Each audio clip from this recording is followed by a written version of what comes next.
From Cali to Tally, it's time to wake up. WarChant.com is your ultimate Seminole sports source, and this is Wake Up War Chant. Now here's WarChant.com's Aslan Hudjavandi and Corey Clark.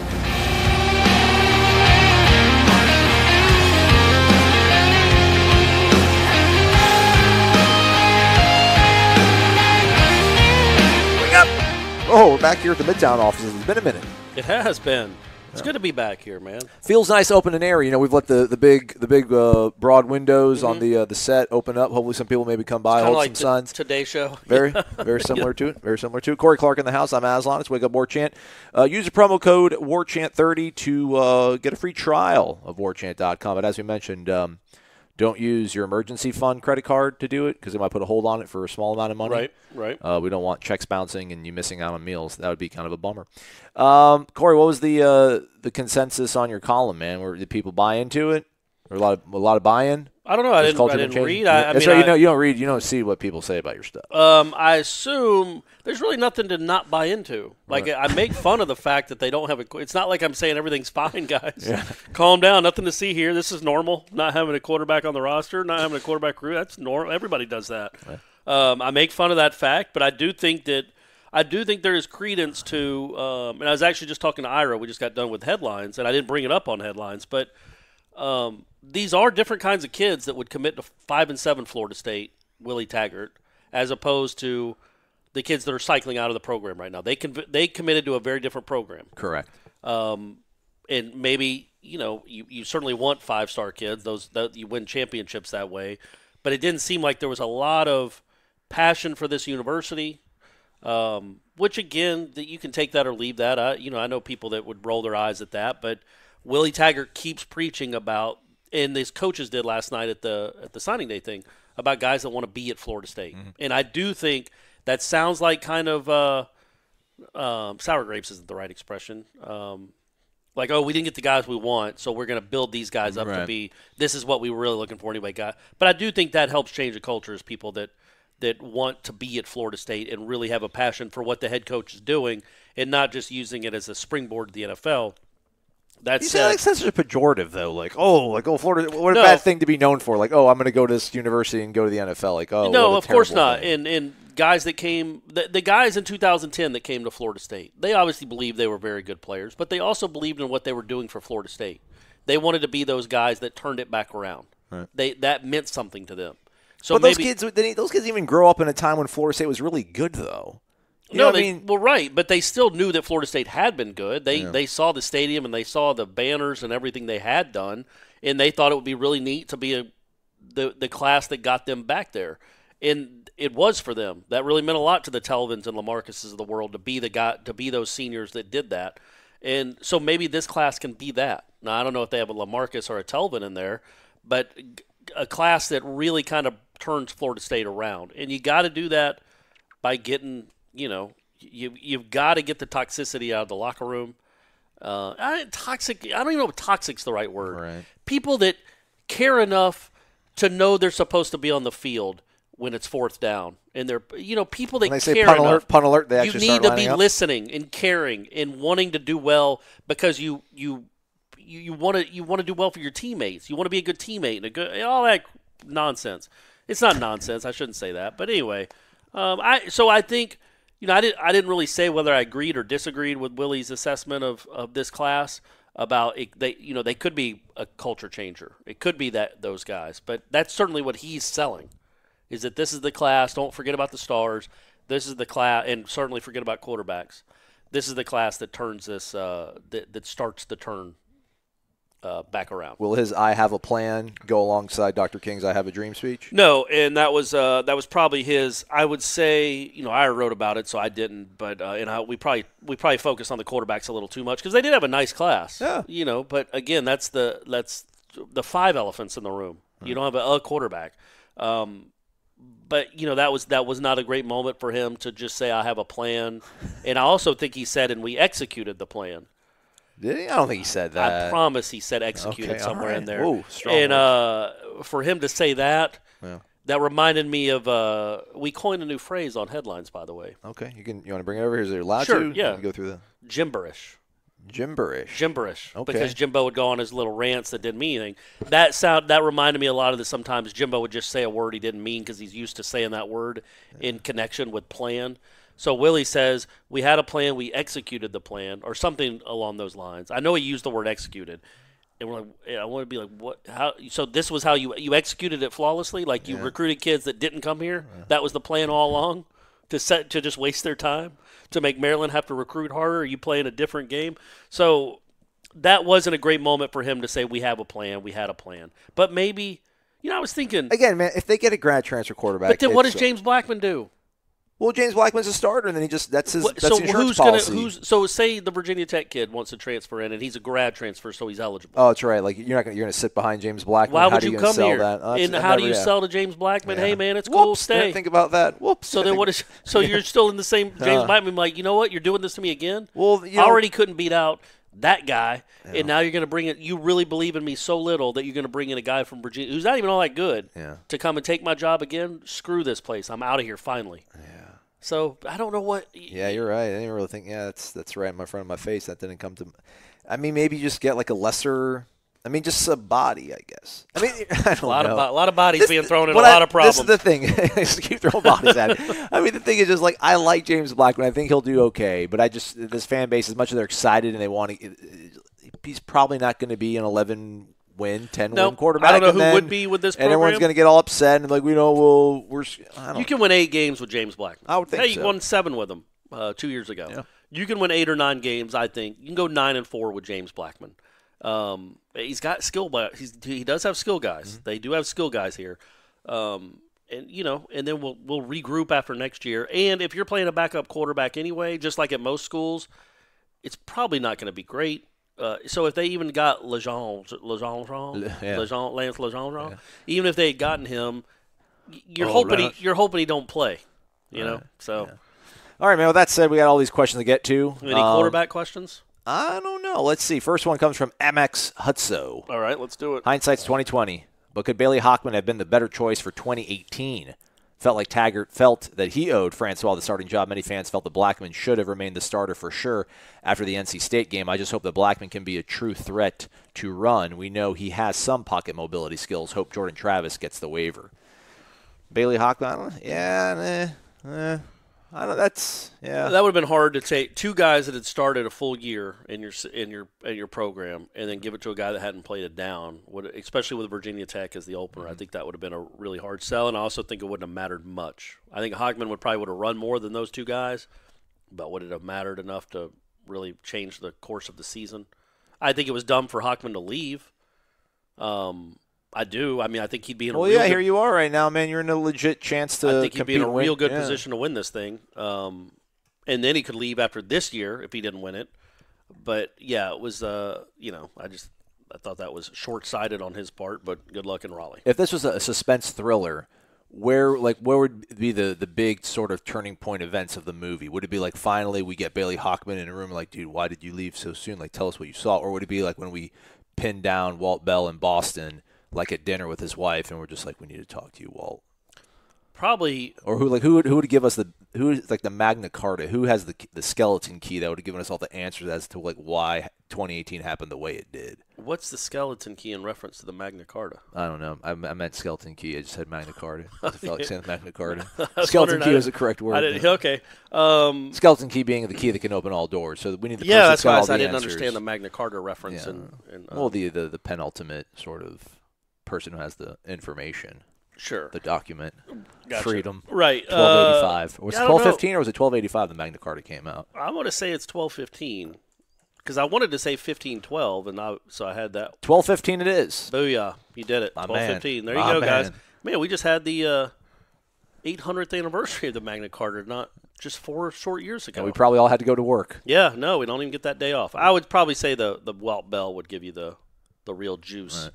In the drama, like we'd be following him through like the Boston rail system, and then we'd finally maybe it wouldn't be at dinner with his wife. That'd be a little creepy, but like he'd be catching a bus or something. We'd be running around like a fugitive scene almost, with Dr. Richard Kimball, and then we finally get him. Sure, but I don't understand where's the drama. Well, then they give you the information. Like we're on this search. But what's our information? What's just our... like, why did it happen? Like, who knew? You all knew. Somebody knew. Okay. Nobody. Sure. I mean, Willie mentioned it's not going to be a great movie. He's like, listen, he said on Wednesday night, like, listen, none of us thought this was going to happen. It's like, yeah, man, why did it, though? All right, Jerk Life 7, wake up!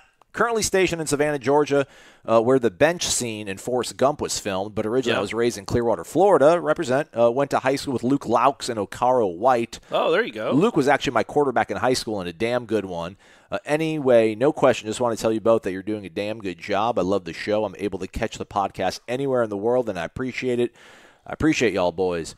Thanks, man. Aslan's my favorite BTW. That means, by the way, since he is a Pine County dog like me. That's right, 727 the Peninsula. Okay, I can't compete with that. Corey, you're cool, too. Thanks, buddy.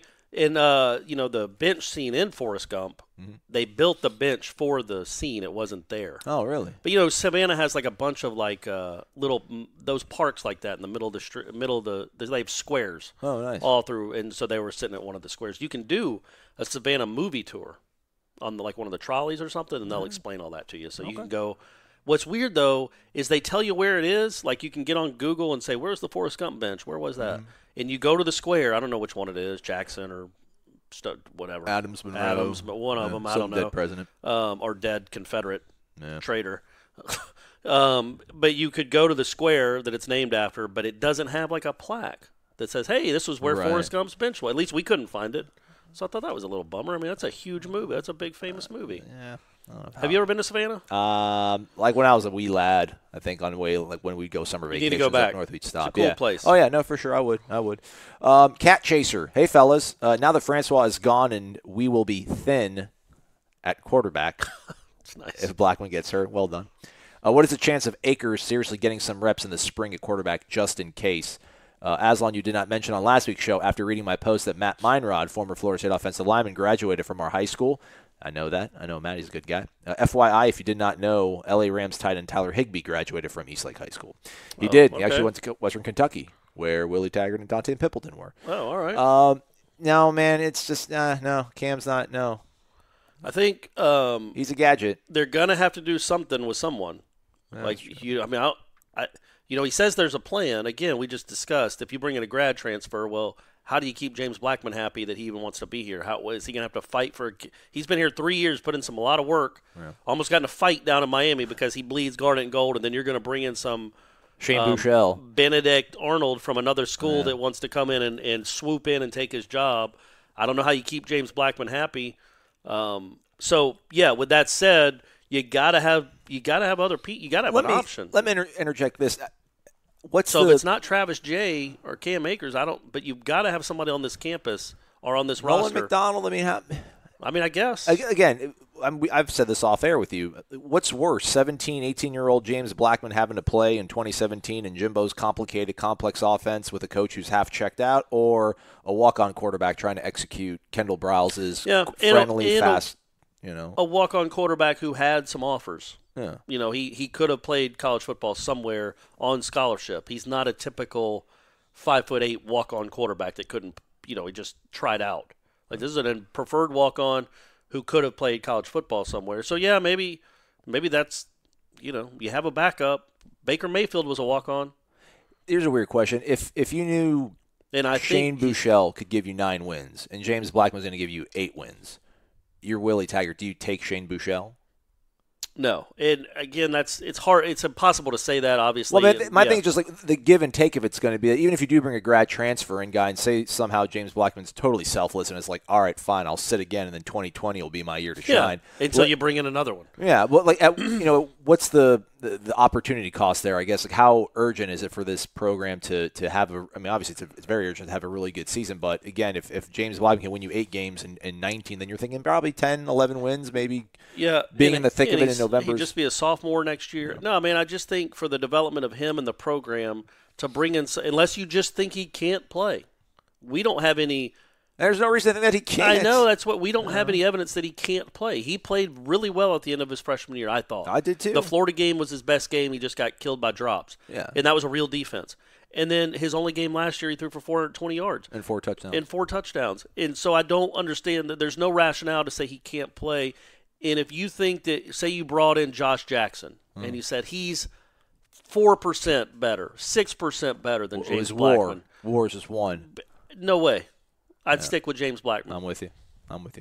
Candy for Knowles. So I know this is a football school / football fan base, but honestly, February and March are the best 2 months for sports. Do you agree? Just in general, I like it.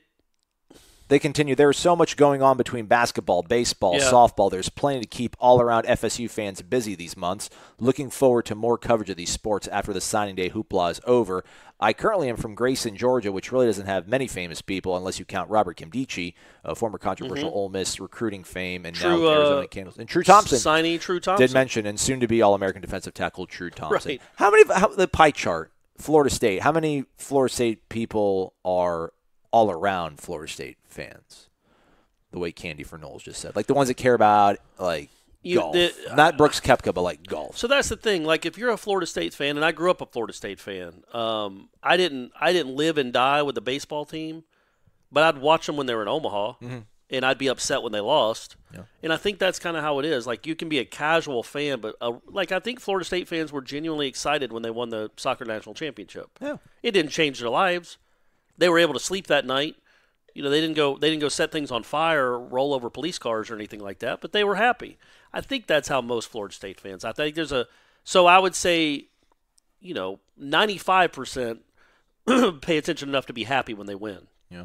But I would say as far as like what percentage of football fans can tell you all 12 guys on the basketball team? 50? Ooh, that's maybe generous number there. Well, because he plays them all. I just think there's the they all play. Like, they all know polite. I feel like the people who say those things, and I'm not, that say like, I care about all sports. Aslan, let Corey talk about basketball.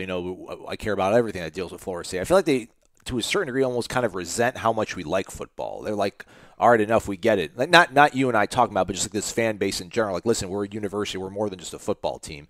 Which I get it, but, the whole thing is, with James Conn, when 80,000 people show up for a science fair, when 80,000 people show up for a soccer game or a baseball game. Bobby Bowden actually had that quote first. Before James Conn in the program. Yeah, Bobby Bowden made that quote a couple years back. I'm sure he got it from someone else. ESU, FSU, the Garnet, the Cardinal in gold. They played Georgia Tech in the game. Yeah, come on, pretty much similar. Why are we not getting royalties on that? I don't know. We could hire Randy Clements right now if we had the royalties on that. It was based on Florida State, I thought. Or loosely based. I mean, I don't know that Casey Weldon was laying in the middle of the street letting cars drive over. I don't know. Talk to some people around Copeland and Tennessee. But I was going to say, I like the one specific weekend in all of sports is the Final Four weekend, which this year is spring game, which kind of sucks just for the purposes of what I'm about to say. So I think that Masters starts the next week. Sounds right. And that's also the first week of baseball. Major League Baseball. Okay. So that's where – so you got the end of the Final Four, which is always fun to watch college basketball. Florida State will be there, obviously, this year in the Final Four in Minneapolis. And then you got the Masters the next week, and the Major League Baseball has just started in that one, 6 or 7 day stretch. I feel like there was 4 or 5 years ago, I think there was this day that everything culminated. Even the World Cup final was on this one day, and I'm like, is this the greatest day of sports ever? And I don't remember the other things that went on, so obviously it wasn't. It wasn't. It's not certainly not the most memorable. FSU guy 1989. Are former players allowed to be on campus to help with recruiting, or is there a rule against that? If not, then why, if you're Willie, would you not want to have Prime, Ramsey, Derwin, and Dalvin to be on campus to help out? Actually, hold on, Corey. We're going to do a first on this show. Oh, all right. We're going to phone a friend. I'm going to call our Irish Chaffel. I think he might know the answer to this. Is this going to be live so we can hear him if he doesn't? Are we stopping the taping? You're going to get an answer and we come back. I've already done it, so we're going to play it right now. Oh, all right. Great. Oh, this is embarrassing. This is going to be a really funny sort of segment, but apparently when I recorded Ira, I totally screwed it all up. So basically what Ira said is that it's frowned upon. Schools and the NCAA don't really police it all that much so when it comes to tweeting at prospects, but if there is some sort of concerted, focused effort by former players that all tweet at a recruit, at that point, if it's brought to their attention, schools will usually step in, but there's not a lot of infractions that are being called on that sort of stuff, as opposed to mingling former players and current recruits.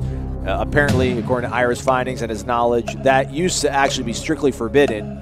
but it became too impractical to police.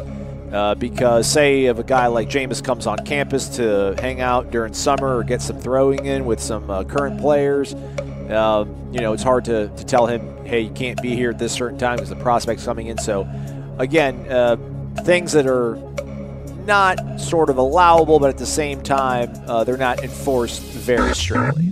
I'll sit this one out. Let you answer it, Corey, since you have skin in the game. What are your thoughts on parents pushing recruits to one school or another? I'm not a fan of it unless they want to send their kids to FSU. Yeah, exactly. So that did come up on headlines too, and Ira brought up the point. There were a couple kids in this class, and there are kids in every class that maybe aren't sold on Florida State, but their parents push them that way. Yeah. So you profit as much as you don't. We just hear Whitney Lewis. We remember that. Yeah, and you get those stories, and you but you don't think of like maybe I don't know. Well, Quayshawn Fuller for one is a kid that Alabama was involved in, but his mom was like, "No, you're going to." So Florida State. You don't really. It's like bad poker beats. You remember the bad poker hands. You don't remember the ones where you sucked out on the river and got a great card. Yeah. You remember the ones where you got really just unlucky. So, but also as a parent, man, at some point you do get to give input. And the same thing will happen if your son or daughter is dating someone that you don't particularly like, if they don't have a job, if they don't have any direction. You are allowed to say, man, what do you see in this? What's going on here? You can't forbid it, but you can certainly give input and say, I don't see how this is working. Like, he doesn't, like if you had a daughter, he doesn't have a job, he didn't go to school, he doesn't seem to have any direction. Think about where your life is going to be 15 years from now. I don't want you to be stuck in a relationship with a guy that is just kind of there.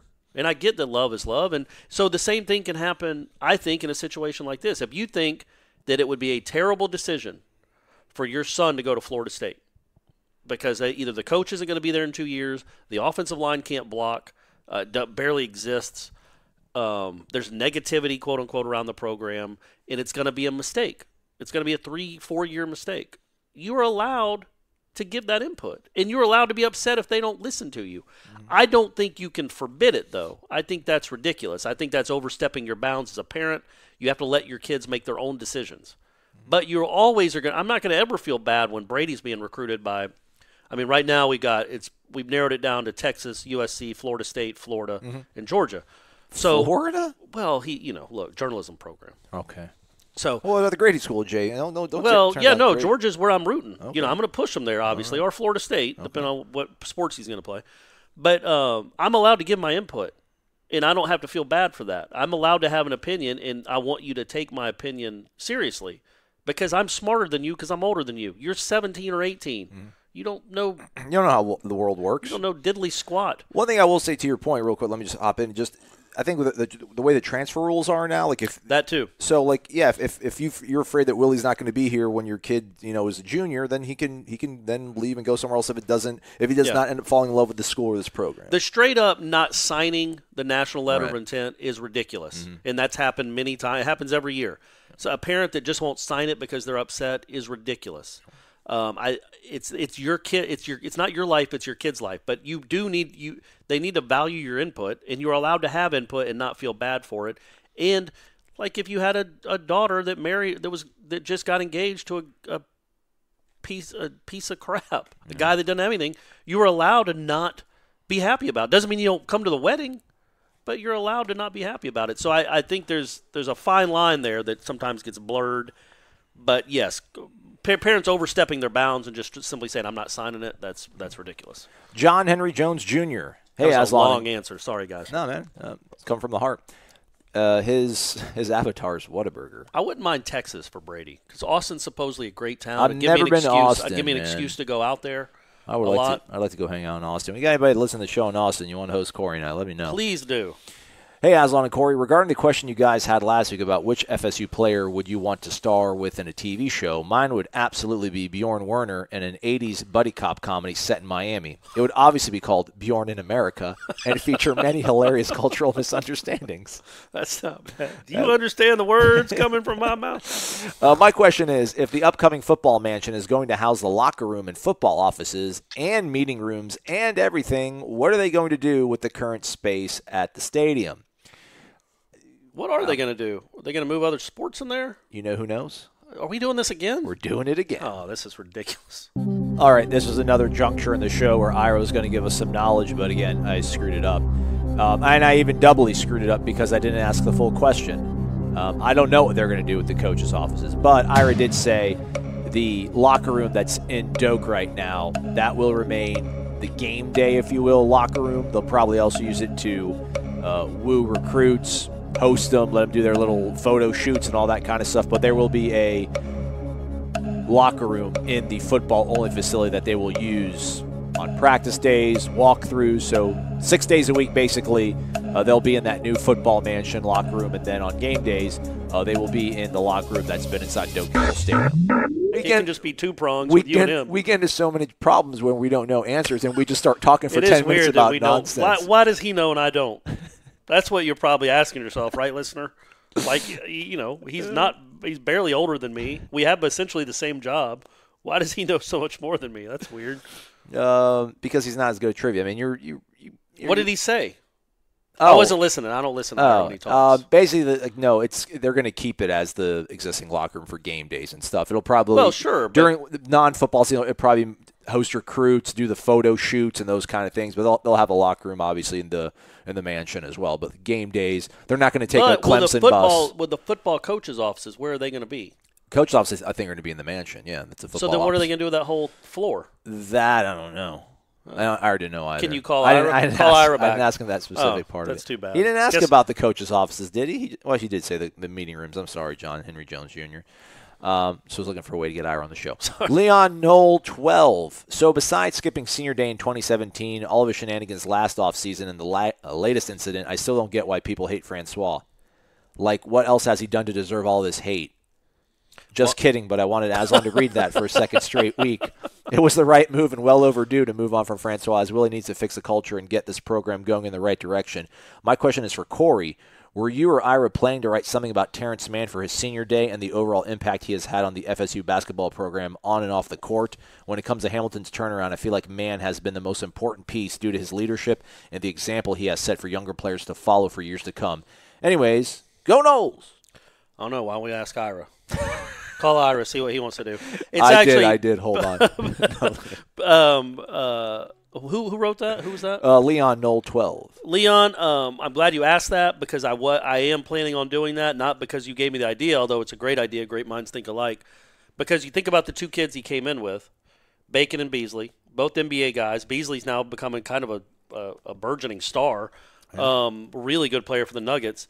And they were so much more ballyhooed and so much more highly thought of, highly acclaimed. And in that first year, they were much more impact. But when it's all said and done, Terrence Mann is going to go down as one of the winningest players in Florida State history. I haven't done the math. I don't know if he can catch Luke Laux for most career wins. But when you think about it, those are the guys that programs are built on, man. Oh, yeah. And the whole thing with Anthony Edwards on Monday, that's great. You really hope you get him. That would be huge for Hamilton and the staff because it makes them appreciably better overnight. But it's also the guys like the Trent Forrest, or in that case maybe the Patrick Williams, the kid from Charlotte. The guys that are going to stay here multiple years, those are the guys that even have a bigger imprint on your program than a Bacon or a Beasley who he played 32 games, didn't get to the tournament. Yeah. Terrence Mann, if everything goes according to plan the rest of this year, will be in 3 NCAA tournaments, at least one Elite 8 run. Playing in April. Playing in April in Minneapolis. So it's pretty remarkable, and I think that's neat that the two other guys he came in with, he's actually going to be thought of, I think, at the end of it all. And it's not inaccurate. He had a bigger impact. Yeah. It was a bigger program changer than those two guys. I will say this: John Isaac was different because I think they still build on what Isaac brought, the selflessness that he brought. I think that still permeates this program. When they saw that dude who was the number, I don't know what is 6th pick, 8th pick, I thought it was 9th, but yeah, Ninth, that sounds right. I'll check pick. it out. That guy was the number 9 pick in the draft, one of the most talented kids in the country, and he would shoot 6 times a game. Like, he did not care at all about numbers. Why would you listen to me? What was it? 6th. Oh. Listen to yourself, man. And now he's starting to play a little better now with the Magic, and he starts. He doesn't get enough shots. It's a weird team. But yeah, man, so they saw that. All these guys, Trent Forrest, who came in with him, saw P.J. Savoy came in with him. This guy that's better than all of them, didn't complain once about lack of shots, lack of touches, lack of minutes, and he was so happy when his teammates did well. I think that still permeates the roster. Beasley, just it's a shame he didn't come back for that second year. I get it now. Mm-hmm. He's about to hit that next. I get why he did it, and he's about to hit his next contract and make a lot of money. But imagine that 25-win team with him. That would have been something else. Yeah. Maybe call Ira after we're done with this, man. Frank Robinson passed away, man. Oh, just now? Yeah. Oh, that's a bummer. Yeah. Ira, big-time O's fan. I think he might still be the only person to win the MVP in both leagues. Maybe somebody else has done it since. No. But I think he was still the only person to win the MVP in both leagues. All right, next question. That was downer, Aslan. Way to go. Yeah, AJ Knoll 09. Wake up! I'm an accountant. Probably going to need Aslan yelling this to get me going during tax season.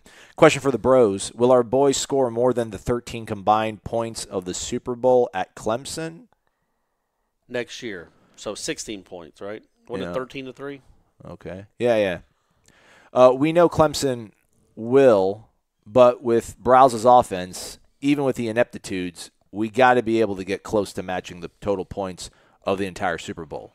Love y'all. 5 stars every day. Keep it up. There you go. Rate us every day if you're allowed to. Yeah. Subscribe. I think they can put. What was that? How'd that happen? That light fixture doesn't work, and it just sprung. Yeah, it constantly. The fan works, but the light fixture attached to it does not work. And I've been meaning to tell the property manager around here if I'm going to renew the lease for the Midtown offices. But I mean, just with all this, this prime real estate, with the thoroughfare going through and all the foot traffic, people love coming and watching the show. Yeah, all the signs, that can be a bit of a problem. Yeah. What was the question again? We're going to score, I guess, more than 16 points in Clemson. I feel like they can put up 17 on Clemson. I mean, how many points did Blackman put on them in 7 in 2 drives? So he's I'm talking about in 16 or 17. 14. All right. Well, he's going to get better. It's just inflation or whatever, right? Yeah. So they've scored. They've averaged 12 points in the last 2 games against them. Big Torse complimented or had a comment about John Henry Jones Jr. asking us about the whole locker room. Where is it going to be? What are they going to do with it? You want the locker room across the street on game days? Dang, long way to go on for orange slices at half. And goodness, if someone gets hurt or ejected, talk about the walk of shame. Don't think the locker rooms are moving. Yeah. No. I mean, they're obviously going to stay there in the stadium, but they will. I think. How cool would it be if they took a bus from but I wonder Clemson. what Clemson do they? Yeah, they start doing that now. Yeah. Just go around Capitol Circle, like a really long ride. They leave, and an hour and 10 minutes later, they get stuck in traffic. But do the Clemson guys, do they dress out in the football mansion, or do they go to the stadium? Well, they get in the bus and they're padded up. Oh, so they never dress up in the. So where do they go? They have a locker room, obviously. We saw the Jameis clip. Yeah. So they have a locker room. So but I wonder. On Tuesday, where do they dress out? Do they dress up in the locker room at Death Valley, or do they go to that football mansion? I would think the football mansion will have a place for them to put on their pads. But when they played Jameis, they didn't have the football mansion yet, I don't think. And they were fully padded when they were in that bus. Because the bus, literally, they take the bus and then they run down the hill. Yeah, and then so they've always had 2 locker rooms set up. Must be like something next to the practice fields. Yeah, but they don't take a bus after the game. Do they? Weird. I don't think so. They'd run back up the hill to get on the bus. Scale it. GSL 7532. What up, my G's? Or actually, he says, "What's up, my G's?" Hoping you guys. See, I can't. Now I'm Varun. I can't. Can I say it with Can I talk like I'm with my friends and? Okay. What's up, my G's? Hoping you guys are having a blessed morning. Do we have any info on Travis being able to play right away with a waiver, or is it something we will find out closer to fall? Also, how many freshmen do you think will end up starting for FSU next season? Ooh, I would. We'd know. Excuse me. We don't need to call Ira again, do we? No. I wouldn't count on him getting a waiver. I don't know what I guess he didn't even. Did he lose his coach? Yeah, Petrino. Everyone's gone. Louisville's totally got turned upside down. So maybe I don't think they're 100. Willie obviously didn't seem confident about that. But we won't know. We don't know any more than we did yesterday about that. But it would certainly be nice for all parties if maybe you could just tell the NCAA, look, we don't have a backup quarterback. Just that's an extenuating circumstance. Well, let us have a backup quarterback. There's a kid from Virginia, Braxton Key, who actually played at Alabama last year when I was working in Alabama. And I remember hearing Braxton Key when we were playing Virginia. I'm like, Braxton, is it the same Braxton Key? Like, he got a waiver. I think he's from North Carolina. He had like an aunt or a grandmother who was in failing health, and they let him transfer to Virginia to be closer to her. It's like, I'm not trying to be callous, but like, it's not like you're. Well, and also, don't they think Justin Field will get one because of the racist?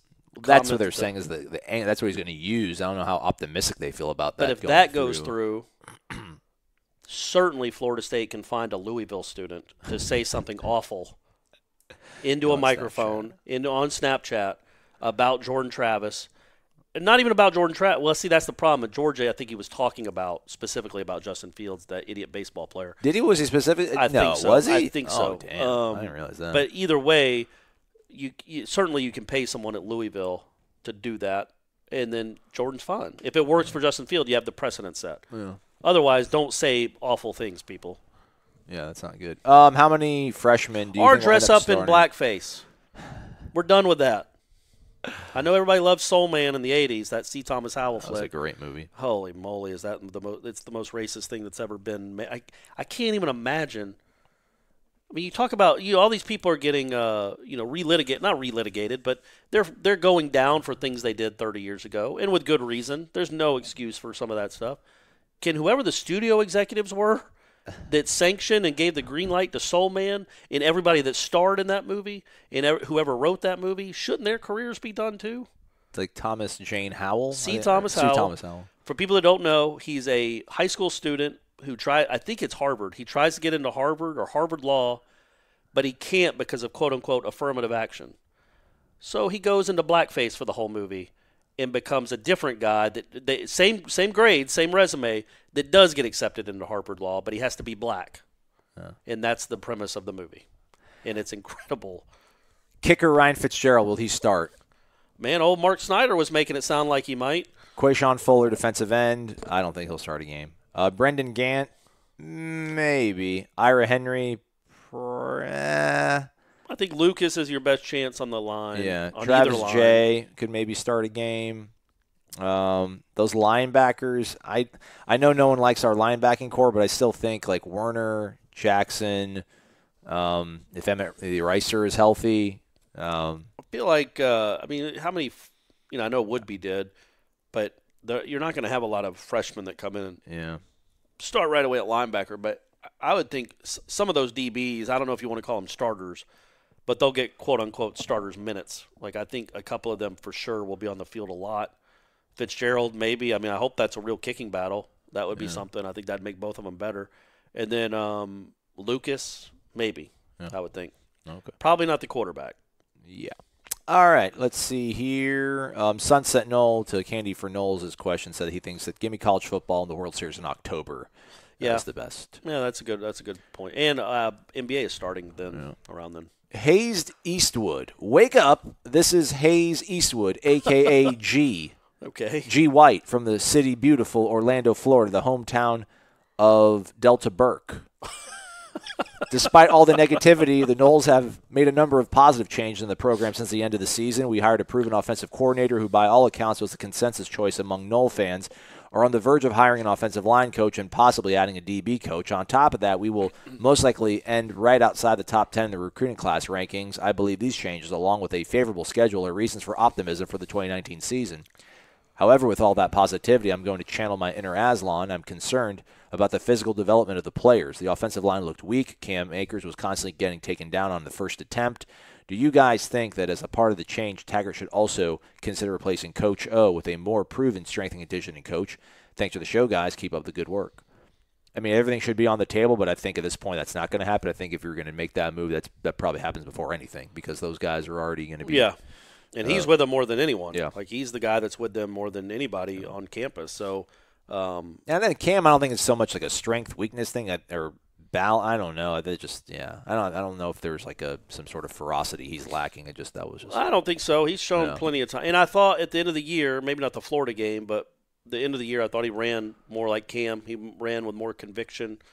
But it's got to be mentally draining like we talked about ad nauseum during the season, to continually dodge guys 3 yards in the backfield. I was, other than, my guy, I was not really impressed with many of the receivers, our tight ends, our running backs for making the first guy miss, even on a big play. Even if Trey McKitty caught a 25-yard pass down the middle, the first guy near him brought him down. You hope they can start bouncing off people and making special plays, not just good plays, but special plays. Yeah. But I would think the biggest thing, the optimism, is the schedule, number one, for sure. It lightens up. And the Briles, you upgraded considerably at offensive coordinator to a very much proven commodity who's been really good everywhere he's been. And Willie certainly hammered that point home yesterday or Wednesday. Kind of didn't go as full throat as he did on the press release, though. I mean, the press release was like, we're going to let him call the plays. And he was like, well, I hired him to do what he does, and that's to score a lot of points and help us go really fast. Yeah. It's like, yeah, I think it's a weird deal with Willie because stay out of his way. You don't want to. I think that was he will. But you don't want to present this guy as the all-time savior. I didn't know what the hell I was doing, so I had to bring this guy in to really clean things up. You don't want to go that direction. Yeah. Because so you kind of want to be like, yeah, we do the same things and we run the similar offense. He just, frees me up to do other stuff, that kind of thing. Because then you don't want the fan base to think the only reason we're winning is because of Kendall Briles. Yeah. The one thing I thought was interesting that he mentioned was the fact about, and I think he kind of mentioned it when Walt Bell was leaving, just about a guy that's going to be able to coordinate the coaches under him. Yeah, it's his offense. It's his staff. I think he said that at the signing day party. He talked about him being coaching the offensive staff. Yeah. So and organizing it. Yeah. Chief Tonto, wake up, Chief here. Just want to start by saying you bros are the perfect podcast couple, with Corey being the much-needed voice of realism, while Aslan perfectly perpetuates exactly how we, the Seminole fan base, are really feeling. That's exactly right. I don't think that's the way it works, but I think Corey's doing all right. Thanks for making the morning commute a little less depressing. I'm from the 352, Ocala, Florida. We are officially the horse capital of the world. Ocala is connected to 2 Triple Crown winners, 78s affirmed, and more recently, American Pharoah back in 2015. In fact, in 2017, 17 of the 20 horses in the Kentucky Derby had trained in Ocala, also birthplace to the famous metalcore band A Day to Remember. That's right. If you should have killed me by now. I've never heard of A Day to Remember, but I had no idea about Ocala being like the it's all about the ground ponies. Of all those horses. Yeah. Wow. And he talks about Dante Culpepper, P.J. Williams, the late Al Dunlap, his wife Judy, citizens of Ocala. I have only 2 questions. If our Noles flop this upcoming season in similar fashion to the way we performed last year and Coach Taggart gets canned, which coach would you each suggest the FSU administration to go after, hypothetically speaking, of course? My second question, Led Zeppelin 1 through 4, which was the best album of the group? This is an ongoing debate in my inner circle. Thank you, bros, for all you do. Go Noles. # Fear the Spear. Yeah, mine with that one would be 4. Not because of Stairway to Heaven. That's overplayed. But you got Going to California. You've got Black Dog. You've got Misty Mountain. When the Levee Breaks. That's the one I listened to. Let me just say that's the one I listen to the most. Which one's got been a long time, been a long time, been a long, lonely.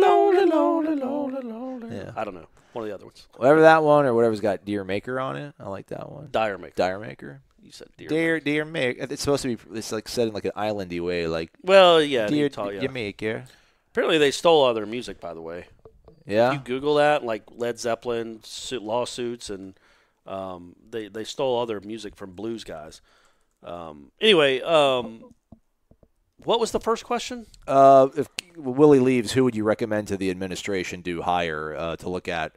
That's the problem, man. Yeah, I don't know. There's nothing realistic. Yeah. Well, not even that. It's just right now. How about the this? slam dunk guys you're not getting? We're not getting Dabo. We're not going to get Urban Meyer to get off his couch. I think your best. We're not getting Bob Stoops to get off of his couch. Those guys aren't coming. I think he's going to go coach one of those AAFC teams. Yeah. AFL. Whatever it's called. I was going to say, so if Stoops does really well at Kentucky for a couple more years. No, I don't want man. Or what if Manny Diaz does well in Miami? Yeah. FSU guy. And I think he knows he can consistently win more. Like if he wins 9 games 2 years in a row at Miami, I think that's somebody you'd make a run at. Don't think Led Zeppelin 2 is going to make the cut. I'm looking at Led Zeppelin 3. Only song I've heard on this one is Immigrant Song. I don't think I like that one that much. My parents are immigrants. That has nothing to do with immigration, people. Leave me alone. 4 has all the ones that Corey said. And the original one, where's Been a Long Time Since I Rock and Roll? I don't know the Led Zeppelin thing. I feel bad. I feel like I let you down, Chief Tonto. Hypothetically, who would we kind of go after, man? Man, I just looked it up. They were on trial this past year in 2018. Yeah. Led Zeppelin must go back on trial in a lawsuit that accuses the rock band of ripping off the intro to its rock anthem Stairway to Heaven from a little-known 1960s instrumental. Huh. I mean, good grief. Oh, man. Who to get to be the head? Yeah, I don't know. I mean, I guess if Kiffin's doing all right still, I don't know. I don't know. That's the problem. That's part of the reason why I may have been a little bit more softer in my comments. Again, I don't even know who they could have hired in 17 when this all happened with the timeline and all that. So I don't even know who they really could have gone after. It's just it's tough out there. I did hear Jimbo on a podcast with Stu Mandel and Bruce Feldman. They asked him about, is it any different recruiting since you've won the national title? And he's like, yeah. He's like, when you have that ring on your hand and people see that, he's like, hey, it's me, Nick, and Dabo, the only ones that are in the game. And I guess if you left off Les Miles is back coaching in Kansas. Yeah, I mean, that's not to rehash the stuff that made you guys all not like me last year, but it's tough, man. I've watched a lot of other programs. It is tough to win national titles. It's tough to organize and build things. And I just don't know who else you could really say is like slam dunk for sure. Could you be like instant upgrade over Willie? That's practical and viable. I want to know. But like, what are they going to? Are we going to start looking at assistant coach, like a coach from the Sun Belt that's like killing it? Venables. I don't know. You weaken Clemson. You cut them off at the knees. Yeah, not bad. Knowles fan from South Florida. Wake up! By the way, Willie's not going anywhere. Right. He's about to start a 10-year run that none of us are ever going to believe. Yeah. Hey, Dabo went 6-7 in year 3, and look at him now, everybody. Just be patient. Again, how much patience? With this, a question I'll probably ask you 70 more times. How much? Are we just going to be like 5 years? No matter what. No. I think. But I mean, like Clemson. If it doesn't look any better in year 2, he's in real trouble. I mean, especially with his schedule, if he goes 5-7 again with this schedule, and they completely look at some point, if that. But there's the thing, they won't though. But then, how much of it does he get credit? How much of it is Kendall Briles? Well, who cares at that point? Yeah. But I would say, theoretically, your job shouldn't be on the line in year 2. But it was so bad in year 1. And if there's no market improvement in year 2, then, some people that have a lot of money might be saying it might be time to cut our losses. We can't just keep going down this route. Now, I don't think that's going to happen. I think they are going to show improvement. And they are going to be better simply because the schedule's better or easier. But I also think they're going to get better. And I think they've gotten rid of some pieces on this team that they needed to. But it's not like he's definitely getting a year 3, I don't think. Do you think he has real, true, like champions in that building that really believe in him? Yeah, I do. Okay, all right. I do think that. Well, really believe in him as a coach. Yeah, I was looking at Jay Wright for some reason. I was looking at his Wikipedia page, and they show you. Maybe he'll come here. Maybe he wants to coach football. Yeah, year by year. I mean, dude, his first 2-3 years in Villanova were horrible. I don't know what he inherited at Villanova, obviously, and then he slightly got better, but you got to a certain point there. Are you saying to yourself, he can't win the big one? I mean, they were a 1 seed and would get bounced in the second round, but right. You stay the course with guys like that, and look how it's paid off. I mean, how do you balance? I mean, it's rhetorical more than anything. How do you balance that sort of stuff? Where, if you hired Willie, it's obviously because you believe in this guy. Well, then what? Are you going to lose all hope? After 2 years, that's why. And again, I hate to keep bringing up headlines, but we had this discussion. Sorry, I brought in Ira twice. You kept bringing up Ira. So you want to call Jeff and hour number 2. So we talked about that, and Jeff was saying, look, if he goes 6-6 again, he's gone. And me and Ira were kind of this year? This year, and bro. I love Jeff. Was not about that earlier. He's oh, come on, relax. He's not losing his job in the second year because of the schedule. And because the first year was so bad, if you go 6-6, we say that, but they're not going to go 6-6 with the schedule. Well, you'd right? hope not. If they did, though, it would be really up for debate. But my point would be to that is it also you're looking for if you're a guy that makes that decision. So if you're the AD or if you're John Thrasher and you're looking at this, it's got to be more than just record. It's got to be what you see going on behind the scenes if things are getting better. Yeah. And again, we can't keep using Dabo as the guide, as our guiding light. But we had Larry Williams on, the Clemson beat writer, who talked about that 6-7 season after his third year. They thought he was getting fired, but Terry Don Phillips was like, "No, here's a new contract. I believe in you." And because he had seen what was happening behind the scenes, and he saw that it was about to turn around. Yeah, he saw it. He saw the improvement that was being made, and they were about to take off. Maybe that was blind faith, but he really believed in Dabo. So it can happen. Even you can't just solely go on 6-7, because if Clemson had done that like they should have, Dabo wouldn't be there anymore, and they'd have another Bowden up there, or they'd have whoever they'd have up there that wouldn't be doing what Dabo's doing. So you have to be able to see what's going on behind the scenes to see if improvement's being made, and believe that it'll eventually happen on the football field. But again, you don't get. When you get paid what you're getting paid at a school like Florida State, you don't get the benefit of the doubt to get 5 years to work it out. You got to show improvement quickly. I thought we were doing so good on time. Sorry, buddy. No, not your fault. Knowles fan from South Florida. Wake up. Heard a couple times from Aslan that I've been a member. Is that the one you're looking at right now? Yeah. That is a long post. Basically, he talks about he's been I mentioned that he's been a member since the old days. He first got here with Antoine Smith sign, or Anton Smith. Oh, that's right. And that's what got him over here. And he saw warchant.com, decided to sign up, and he's been here. From Drew, Weatherford versus Xavier Lee, Jeff Bowden, 30-0, Wake Forest, Bobby retiring, Jimbo era, exit. I've seen it all. Been here. Awesome, man. My question, Aslan. That sounded sarcastic. No, I think man. You really mean awesome. I am, yeah, for real, man. Listen, people take time out of their day to post questions because they want to hear you and I talk about it. That's awesome. Yeah, but also that he's been on War Chant for that long. I remember it, man. We fought the same fights. As for my question, Aslan, imagine that you're a 6'4" stallion with a Peyton Manning fastball. Corey, imagine you're a 5-star middle linebacker and had every college program nipping at your heels. In your opinion, how would you each handle your recruiting process? Would you use all 5 visits, play the recruiting game, just choose a school and be done with it? What campuses would you visit? What would you want the extra perks? Would you choose FSU in the end? P.S. Aslan, when I said you're cool too that one time, I didn't mean that in a bad way. I was actually just saying that. You do a very good job on the show. Keep up the good work. Go Knowles. You had to read that part, didn't you?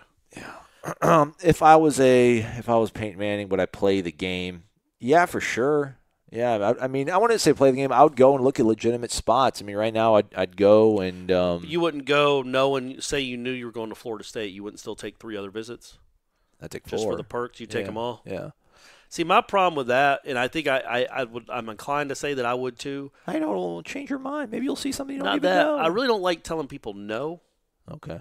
And especially, I don't even really like doing it now. I'm better at it now. We're gonna do another hour of the show. Can we do that? No. See, I'm pretty good at it now. But when I'm 18, maybe I don't do it. I remember this specific. I just thought of this. There was somehow an Army guy. You know, the Army recruiters will come to the high school. Oh, yeah, and you'll go and I think he spoke at our class or something. And I took a brosure and I asked him some questions. I wasn't ever thinking about going to the Army. Oh man! But I was legitimately asking, I'm curious, how does this really work? How many people do you usually get to sign up just by showing up at a? Yeah. So he thought that I was interested. Yeah. So it went on for months. He ended up coming by my house. Yeah. And finally, I had to tell my mom, will you please go tell him I'm not joining the Army? Even blame it on yourself. Tell him that you won't let him. Because I've led this guy along because I can't say no to him. So I can't even imagine me going through the recruiting process where I'd have to say no to these guys that have been so nice to me. Yeah. And be like, man, we really need you here. We really, yeah, sure. So I would want to. I was raised in a way, although I didn't prove it by that Army story. I was raised in a way where I would man up and have to say, no, I'm not coming.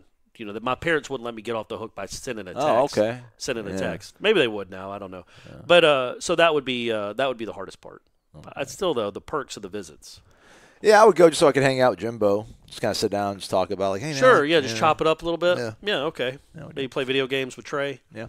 Rully for FSU. Wake up, Aslan and Corey. I'm originally from Binghamton, New York, home of Rod Sterling, originator of the Twilight Zone, and Bridget Moynihan, a Blue Bloods fan. Oh, I love Bridget Moynihan. Bridget Moynihan's from True Detective, right? Wasn't she in True Detective the first season? Maybe. I don't know. I haven't seen it. More recognized as Tom Brady's first baby mama. Yeah, Binghamton is also the only other program to offer our very own Fee Cabangeli. I grew up in Florida, went to Countryside High School, hometown of Matt Geiger, Andy DeClerc, as well as Major League Baseball umpire Vic Carapazza. Yeah, I know Vic. I know his brother. What was his brother's name? Vic, was it Tony? Anthony Carapazza? Or Carapazza? Who was the other kid? He got in a fight with my friend one time. They busted each other up pretty good. He doesn't have any teeth. He didn't have two front teeth, Vic's brother. Currently residing in Wesley Chapel. My question, quarterback depth. Now that Plumlee is committed to Ole Miss, what happens in the catastrophic event that James Blackman goes down with injury? Who would be our starter at that point? Nolan McDonald? Lance Lejeune is still not out of the woods academically. Well, he's not even coming here. This question is dated. If James Blackman goes down, it's going to be Nolan McDonald outfield at this point. I don't know if I don't even know if Jordan Travis would. Michelle Monaghan was in True Detective. Okay. Wonder if they're related. No, because that's Monahan. She's Moynihan. Oh, maybe it's really down the line. Yeah. I mean, I think at this point, I think it's Nolan McDonald, and then Nolan McDonald, and maybe you throw some junk with a Cam or Wild Travis, Cam. Wild Trav. Yeah. What do you call it, Wild Trav or Wild J? Wild J. Wild J? Yeah. Oh yeah, maybe. Yeah. Wild Travis. Yep. Cat Chaser comes back, and they're talking. They're networking. They're talking about back and forth. There we go. _2000. We're getting close, Corey. I promise. All right. Good. From the creative team that brought you Breaking Bad and Oscar-winning director Ridley Scott comes a 10-part Western thriller set in North Dakota's Red River Valley during the 1800s. Sheriff Sterling Dixon, played by Dakota Watson, maintains the peace in this Grand Forks East, a gold mining town always on the verge of terror from outlaws from the outside world. Motivated by vengeance towards an unknown assailant to his younger brother several years earlier, Sheriff Dixon vows to one day identify and bring the killer to justice to set his conscience at ease. A brief moment of harmony exists until an unknown visitor rides into town with a mysterious past of his own. Newcomer Miller Tannen, played by Corey Clark, earns the trust of the town's sheriff and often comes to his aid during times of need. However, loyalties will be tested once a dark discovery is made that will only put their allegiance in question, but endanger the town to a threat unlike any other they've faced before. This fall, prepare to experience how the West was almost set ablaze. Dakota Watson, Corey Clark, set in Twisted Retribution. All 10 episodes launch on Netflix November 22nd, 2019. This series has not yet been rated. That's did he tell you to read it in that voice? No, that was really nice. Who was that? Enol _2000. I think he's also an elite headliner. Good work, Enol. That was big time. Yeah. Although, what did he say the name of it was? Twisted Retribution? Twisted Retribution. I feel like we got to come up with something more Wild Westy for a name. Right. Like Hell on the Plains or something like that. I'm not good at that stuff on the spot, sorry. NYC Enol, what up? Wake up, Corey and Panic Pete. Want to say you guys still doing a good show. Thanks, man. Quick question. By the way, there's a lot of Panic Pete's out there now. Yeah, he ain't alone. Yeah. Corey, with your vast knowledge of college football history, do you ever remember a school not signing a quarterback in 2 years in a row and things working out for the better? No. Since I'm not one to just take and not give, I will tell you that Jay-Z got a stage name since Corey has been guessing at this for years. According to Jay-Z himself, when he was a kid, he earned the name Jazzy. Since he didn't love that nickname, he just changed it to the moniker Jay-Z. He mentioned nothing about the subway lines, Nonsense. the J or Z. I'm not buying it because what are the odds that the only two trains that go to Brooklyn are the J train and the Z train? It's not. It's just not. That's not a coincidence, man. I Googled that once, and I know Carson Daly introduced him when Carson Daly used to have that show. Yeah. It might have been the MTV show, the TRL. TRL, Total I think he introduced him as saying a man who got his name from the two subway trains in New York City going to Brooklyn, and that was the only real confirmation I got from it. Okay, Carson Daly, but Carson Daly might have been wrong. But still, guys, doubt it. He's from Brooklyn. Correct. There's two trains, at least when I was on the subway in 2004, there were only two train lines that went to Brooklyn, the J and the Z. I mean, really? So if he grew up in St. Louis, it's like Liberty Valance, right? If the myth is better than the fact, print the whatever. The legend is. You print the legend. Yeah. But I don't think that's a legend. That would be the most ridiculously coincidental. Do I say Georgia or just GA when people do GA? What do you mean? This next question. We're moving on. We get it. What was that question? Was that just about Jay-Z? I thought he had a real question. No, his question was, can you remember the school not signing two quarterbacks and working out for the better? That's not usually the plan that most head coaches devise. Georgia Knowles 86. Wake up! This is Ranye from Lawrenceville, Georgia. Oh, you were asking if you should call him GA. Yeah, I'm going to call him Georgia Knowles 86. Wake up! This is Ranye from Lawrenceville, Georgia. Do you think that Willie might have bit off more than he can chew accepting the FSU head coaching position. I know that this has been his dream job, but do you think he might be second-guessing leaving Oregon? No. Not at all. I mean, if it's your dream job, you leave. I think – I bet Rob Mullins, though, at Oregon, the AD is kind of like, all right, maybe this, we're not he so might be bad thinking, off and they had a really all. good class too. Yeah. I just don't think you live life like that. I don't think he's the kind of person that would say, "Wow, I'm in over my head." Yeah. I think. Here's my thing: I would love to be on ESPN. Would I rather not go on ESPN, or would I rather go on ESPN and like flame out and have like maybe the worst show ever? Like somebody like I live in infamy on. Actually, I don't know if I'd want to live on infamy on YouTube, but Willie's not going to live in infamy forever. Boom the Dynamite. Yeah. Kid. And also it's not like he was at Ferris State or Youngstown. I mean, he was at Oregon. That's a pretty big school. They've played for 2 national championships in the last decade. So, it wasn't like he came from some small school. I just think he didn't realize the problems that were here when he got here. Mm-hmm. I think he thought it would be a quicker fix. Yeah. And maybe with a better coach, it would have been a quicker fix, an easier fix. I'm not saying that no coach could have come in here and done better than 5-7. Obviously, that'd be absurd. They looked poorly coached. They were poorly coached. That doesn't mean he's a bad coach. It means he was a bad coach in 2018. And I thought it was interesting that he admitted at the signing day thing on Wednesday that, he didn't do a good job. He talked about that. Like, I didn't do a good job of assessing things. Yeah. He admitted, he admitted that, which obviously we understand that. We saw that on the field every Saturday. But holding everybody accountable. Yeah, saying including himself. Yeah. Like, he didn't do a good job doing that. And he changed and, like, I'm never going to do that again. Yeah. And I don't know if that was in reference to Francois Right. and looking past some things or whatever the case may be. But, yeah, he was accountable. It'd be good if he could win games. Corey, I coach youth football at Brookwood in the Gwinnett Football League, GFL. Come on over and let Brady play quarterback for me. Yeah. Hey, I don't want him taking a lot of hits. I want him to be in kind of an air raid offense where he gets to show off the gun. And you got to have some small linemen so he can see over them. All right, this guy's got numbers in his name that might stand for letters. Fies_9. It's FI number 5E. Anyhow, if you have a quarterback recruit the first of your tenure at FSU and he nor his parents care to talk with the head coach a majority of the season and only deal with the position coach, how does this not draw a red flag? We had a chance at Jaden Daniels and decided not to pursue other quarterbacks because of Sam Howell. How is this mistake acceptable and happening at Florida State? How severe was this mistake for FSU in their effort to catch Clemson by the time Lawrence heads to the NFL? It's not acceptable. I mean, I guess it's acceptable in the sense that it's not fireable, but it's not acceptable to have Sam Howell dictate your entire quarterback recruiting class, in that keeping him happy, not recruiting anyone else, and then he bails on you on signing day. What did you learn, Willie? And he admitted as much. When he was talking Wednesday about investing in a kid, and we're not. It wasn't Francois like I thought it was. Yeah, no, probably he was Sam talking Howell. about recruits. He was talking about Howell, and they had that kid committed for 7 or 8 months and just assumed everything was okay. And then when Bell leaves, he leaves, and you don't have any real backup plans. You can't do that again. I don't think he will do that again. I think he learned his lesson in that regard. And but yeah, that's not acceptable. And again, I don't know that Legendre was going to be a difference maker at Florida State. He's a kid that's willing to go play at Maryland, so I don't know what kind of great quarterback he's going to be, but still, it's certainly not a great look, and it makes you look. I mean, it's embarrassing, right? It's embarrassing to go to recruiting, not because you were recruiting kids. Yeah, it's embarrassing to go 2 classes at Florida State without signing a quarterback. Does it make it any better if Sam Howell ends up being amazing? Because they did let him hold them hostage because they're like, all right, well, we realize he's so good that we had to play the game. Yeah, actually, weirdly, it would. Like, if he ends up being an All-American and you're like, well, yeah, of course you'll do whatever it takes to keep that kid happy. Yeah. He's incredible. So, yeah, I mean, you would understand it more if that happened, but you still can't. Yeah. Jameis came in with another quarterback.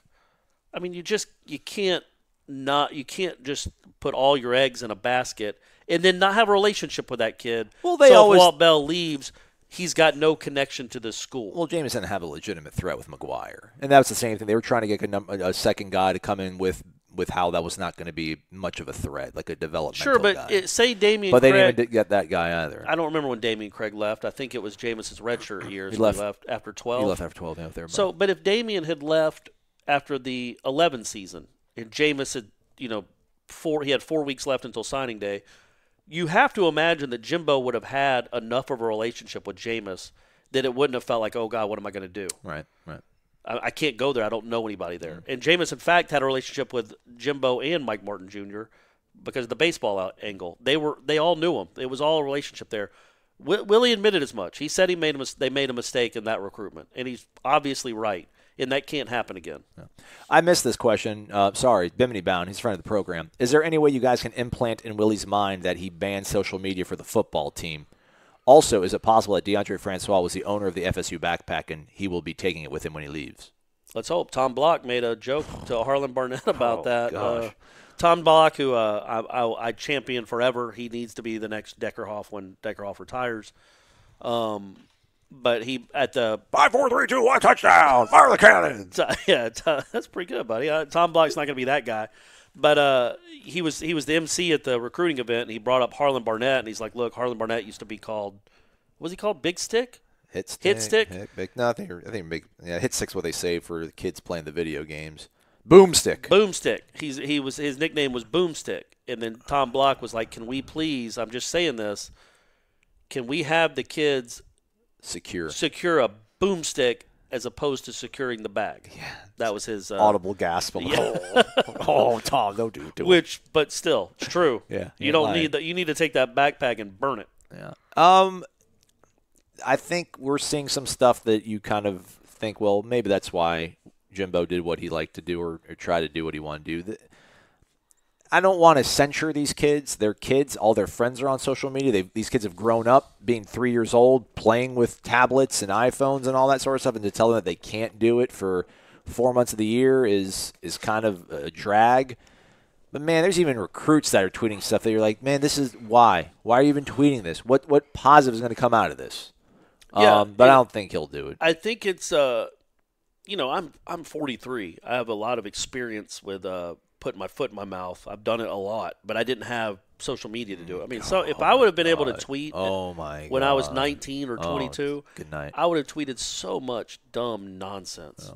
I thought I knew everything, and I think of a column I wrote in Thomasville, which was just the worst thing that's ever been written. It's embarrassing to think about, and I was a professional at that point. So, but I didn't consider myself a public figure. I should have, but I was writing in a small 12,000 circulation paper in Thomasville, Georgia. These kids are public figures, and they have to understand that. You just have to. I don't know how you get that message across. And it's not just the free 12 nonsense. It's, you'll follow some of the, and I'm following them. And I don't even like that I'm following them, but I am. I'm following some of them anyway. I don't follow all of them, and I'm not on Instagram. But man, they tweet some stuff where and it's not just Florida State players, obviously. It's all of them. It's like, man, what purpose what are you doing here? Why are you doing this? You can have inside thoughts that don't need to be broadcast, and nothing good ever comes from it. Nothing good ever comes from it. Like it just doesn't. This kid Curtis Fan, who's a true freshman, that's going to be enrolling here. For y'all to be FSU writers and reporters, y'all sure do love finding the negative things about us. All good, though. Keep that energy. #shakebag, shish kebab emoji. Why? I mean, Kurt, I've never said anything bad about you, man. I don't even know who you are. I'm sure you're probably a good kid. I'm not going to be mean to you when I say, like, well, like, that's my first, I've never interacted with you. That's the first thing that's, I mean, come on, man. Yeah, but it's even more than that. It's not even just about attacking them. Who cares about that necessarily? I mean, it's the whole Herm Edwards, you got to think before you hit send, or don't press send. Don't press send. They just don't. You don't get it because you're young. And I would think this is a generation that you would think would understand the implications of dumb stuff on Twitter and how it can ruin your life.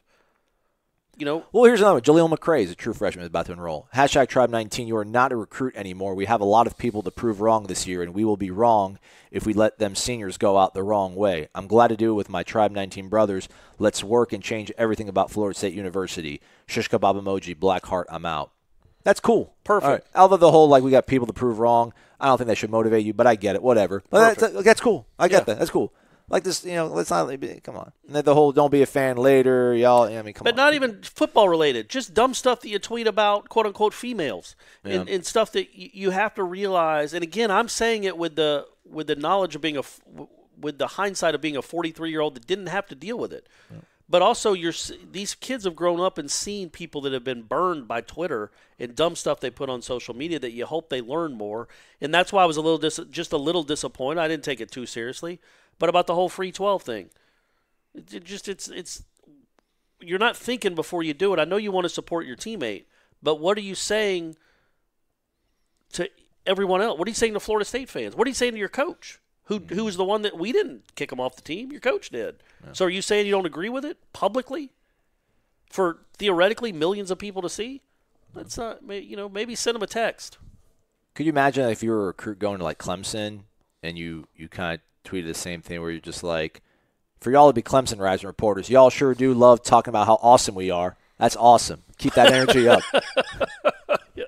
Yeah, really. That's we never get the praise when we talk. Like the basketball players aren't praising us right now for being positive. We do see a question here from world _ chop and chant. It's always a tough one to read because it gets broken up. Right. He's just checking and letting us know that he's alive. Asked about Cam Akers. We've kind of talked about Cam and his viability as being a quarterback. How about FSU fan 201-207? Thanks for all that you guys do. Appreciate the level-headedness. By the way, one world chop and chants from Wachula. Wachula. All right. Zeke Mowat is tied in from there. All right, FSU fan 21012. Two questions. Do you think that if we signed one quarterback this class, everybody would feel so much better about this and hate it less? I think we mentioned. Yep. I brought that up. Yeah, yep. For sure. Would you agree that recruiting a quarterback this season was almost impossible? My reasons: bad offensive line, bad results.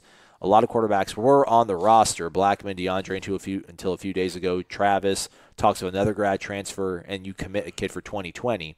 A high school kid likely is only going to fit if he is just stellar, and none of these kids were Charlie Ward or due to injury. I just think as a high school kid, I see all those names and maybe wonder how I fit in or I'm scared to compete. And in that case, do you really want that type of player? I don't know if I'm looking at offensive line play. Maybe I would if I had a son who was awesome. Your offensive line is going to be terrible, son. I can't send you there. You're going to get killed. Yeah. 100% you would. That's how you recruit against Florida State. That's all Loxley had to do at Maryland was just show highlights of the 2018 season. Yeah, show Francois sprawled out or in a boot. Pushing away Abdul Bello. I'd loop that. Loop that. Like, him being get off. At Syracuse, yeah. Get away from him. So that wouldn't have been that hard to recruit against Florida State. And, that's an issue.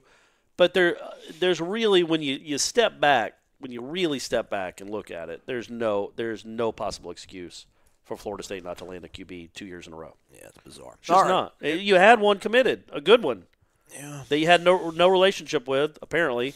So when the great Walt Bell left, no way he was coming. How could he?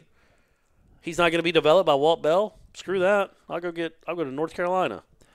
RCKK90. Hey, guys. You said we were getting close to this. This is the last one. Oh, there we go. RCK. Take us out on a high note, buddy. RCKK90. Hey, guys. Wake up. Keep up the great work. I'm originally from Miami, but currently reside in Brentwood, Tennessee, which is home to numerous country music stars, the high school home of Jalen Ramsey, and the birthplace, and he says 2 historical figures that are not from Brentwood, Tennessee. Okay.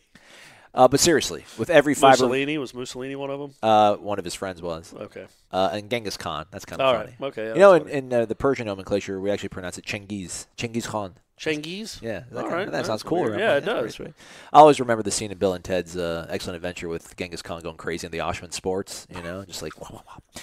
Seriously, with every fiber of my being, I want to believe we have the right head coach in place. Even with all the O-line issues, culture problems, negativity, etc., the most concerning aspect to me about last season was the complete lack of preparation for pretty much every game, aside from the first half of the Miami game. Why would that bother you? I cannot recall a single time last season where our coaching staff seemed better than the other team's coaches. Am I mistaken, or do you guys agree? That was the high watermark of last season, was the first half against Miami, without a doubt, for sure. Yeah. For sure. That was like, damn, this is pretty good. These guys, actually, yeah. They turned it around. The Syracuse thing was crazy. Yeah, Virginia was crazy. Yeah. Yeah. No, I mean. How will you change it? How will he change it? If you agree with that, how will that change this season? It's a good question. That's what I was thinking about because, all right, I mean, how much expectation we put on Kendall Browse to simplify things or coach it or teach it better? I don't. Maybe James is going to be more. I don't know, maybe just his desire is going to give you a little bit more than DeAndre's desire. Maybe Cam, with the desperation of wanting to get the hell out of here and go start making some money, is going to find a different gear. Although, I don't think he was mailing in. I don't think he was sandbagging.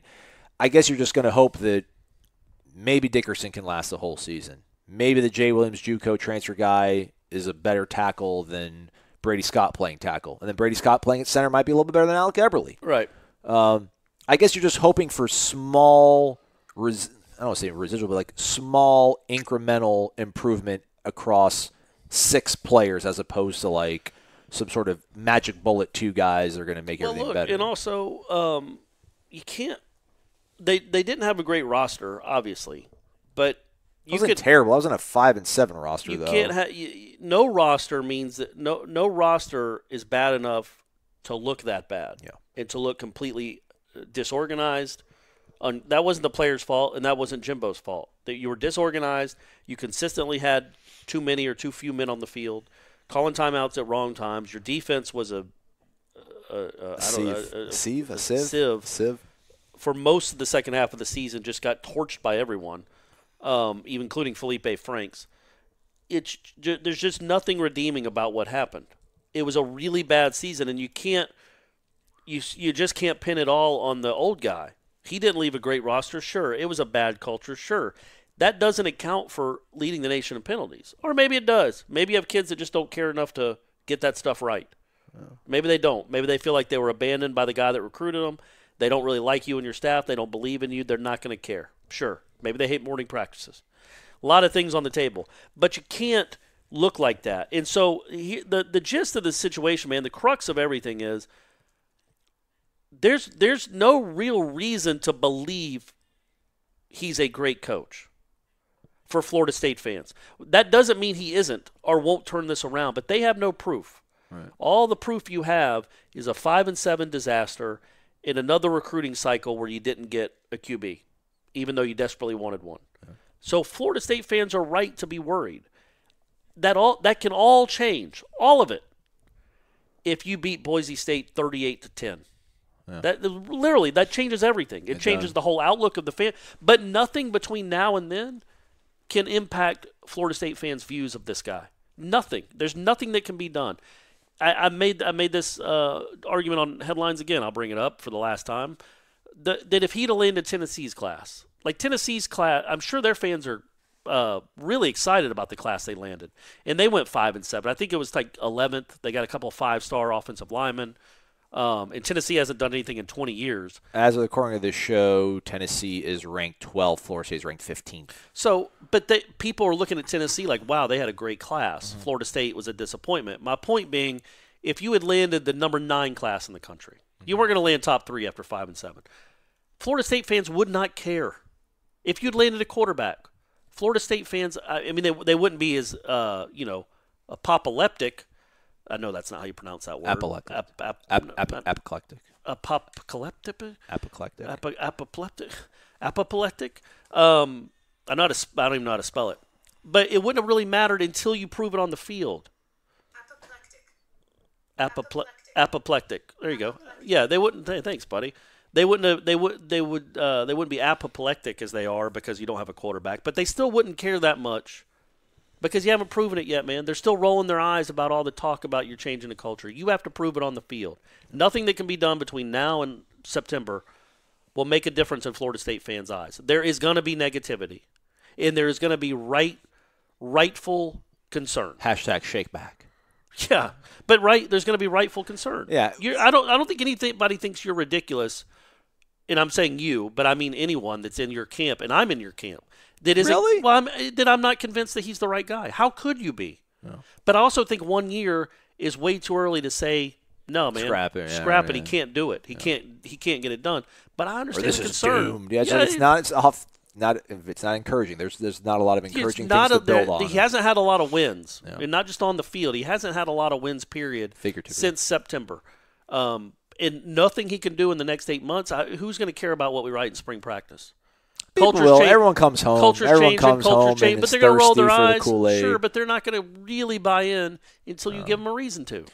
He does say getting a new offensive coordinator is not going to address stupid penalties, undisciplined play, and overall unpreparedness in all facets of the game, which seemed like a weekly issue last season. Again, I want Willie to succeed. I love our kids. I just don't feel too optimistic based on last year's play. And that's not unfair. Please give me some hope. I don't think we. I didn't give you any hope. All right, here's some hope. Linebackers are going to be significantly better, I think, if Emmett Rice is healthy. I think Emmett Rice being healthy, Jaden Woodby either stays a linebacker, you can move him to defensive back, find a home for him. You did land we don't even know what the kid in Maryland's going to do. Nick Cross, you landed a really stocked defensive back class. Yeah. You have some players. And but again, I don't think those kids. The defensive backs were talented. Sure. They're athletically gifted. They just. But my point was that he talked about it at the signing day thing. Competitive depth is a big deal in any program. I got you. All right. And you have these kids that if they don't play well in practice or they don't play well on Saturdays, they will lose their job. That iron sharpening iron, all that stuff, man, that's how Florida State was built. Yeah, because A.J. Litton got hurt, and when he got hurt, like those DBs. If you can't sub in, it doesn't matter. Like, what are you going to do? But now you are loaded. You've got 4- and 5-star kids all over the place, and who knows if the cross kid comes, but you're loaded with DBs that are going to make each other better, which in turn will make the receivers better. Yeah. All that stuff matters, man. The stuff that happens Monday to Friday is a big deal. Robert Cooper's going to be really good. 1 year older, 1 year more in game shape. You got Marvin Wilson. Marvin. Again, I think like you think that hopefully Xavier Peters and Kando and who's the other kid? Dennis Briggs. Not senior. Junior. Yeah. You're just hoping those 3 guys at least give you more than what those 3 combined give you more than what Brian Burns. I think that's fair. I mean, maybe those Briggs and Peters going back and forth maybe gives you a healthier, fresher set of legs than poor Brian Burns on snap number 78 in week 11 of the season. And then offensively, yeah, man, Terry's going to do what Terry does. I like James Blackman. Like, I don't know how it's all going to work out ultimately. I just feel like there's got to be some sort of intangible thing about him being your quarterback that's going to feed to other parts of the team.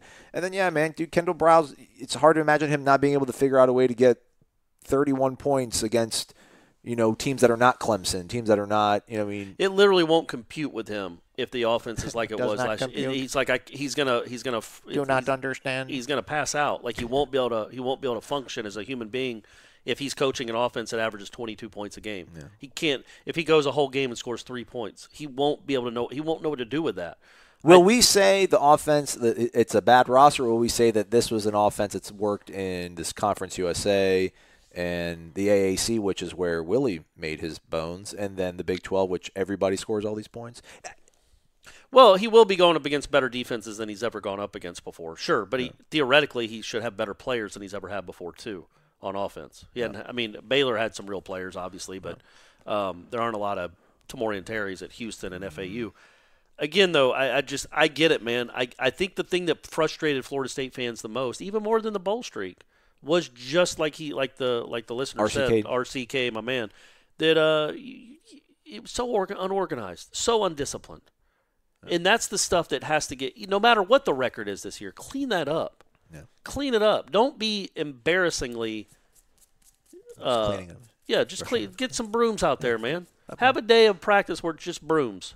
And it's figurative. You're just sweeping everything away. You're sweeping the past away. You're going to be a new team this year. Literally, make the entire team clean the locker room. Mops, brooms, there you go. Vacuum cleaners. Hey, everybody, clean this up. Not only are we cleaning our home, this is also a sacrifice to the football gods. Sure. Yeah, and then actually sacrifice someone. I don't know who. Probably a walk-on. Probably Ricky Aguayo. We got a new kicker.